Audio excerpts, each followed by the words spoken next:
Magandang araw po mga vibes! Ngayong araw ay bumisita na naman pala yung bilas ko dito sa village. At may dala nga siya nitong suso. Anong tawag nito sa inyo mga vibes? Kasi nga raw ay kagagaling lang nila doon sa isla nila.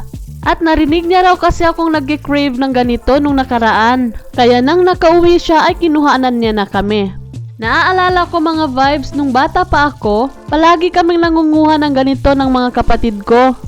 At minsan pag marami kaming nakuha, ay magtatabi lang kami ng pag-ulam namin. Yung iba ay binibenta namin sa mga teacher namin or nilalako naming magkapatid.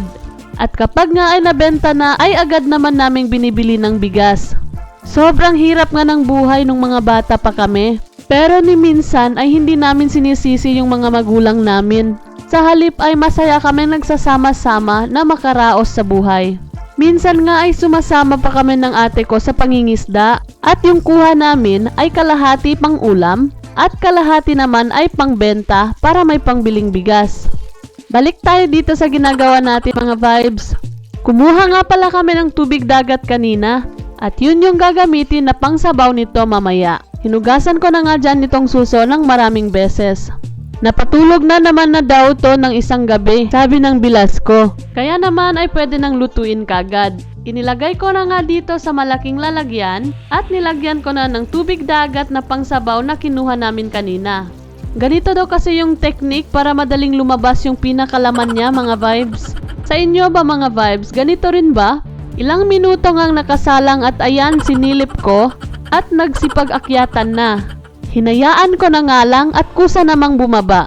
At ilang minuto pa nga ang nakalipas, ay eto nga at kumukulo na nga. Sabi ng bilas ko ay hayaan ko na nga muna ng ilang minuto pa bago hanguin. At nang maluto raw ng maigi. Pagkatapos nga ng ilang minuto pa, ay hinango ko na rin.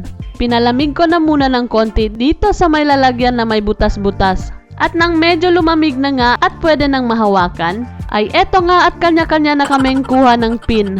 At sinimulan na nga naming isa-isahing trabahuin itong suso. Sobrang saya nga mga vibes, kasi habang ginagawa nga ay sabay tikim ng paulit-ulit. At eto na nga lahat ng mga nailabas namin mga vibes. Kukonti lang din pala, siguro mga isang sako ganon yung lulutuin para mas marami. Gumawa na nga dito ang bilas ko ng sausawan.